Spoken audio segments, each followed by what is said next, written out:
Бай адам мен кедей адамнан сұраған екен да. Бай адамнан сұрап, сен неге байсың деген ғой. Бай адам айтқан ғой, менің балдарым бар, сол үшін бай болуым керек депті да. И кедей адамнан сұраған, неге сен кедейсің? Айтады екен да, мен балдарым бар, мен жұмыс істей алмаймын, мен үйте алмаймын, сол үшін мен кедеймін деп балдарына жауып жіберген ғой өзінің кедейлігін.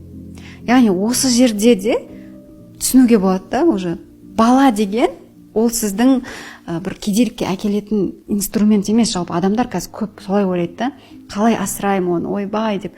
На самом деле оны асыратып та тұрған Аллах тағала, беріп те тұрған Аллах тағала.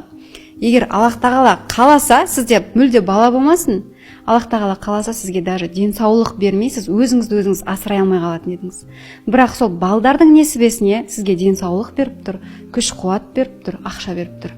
Сол үшін де балдарды дүниеге әкелуге қорықпаңыздар. Аллах тағала өзі сіздерге күш, қуат, денсаулық, ақша бәрін беріп қояды.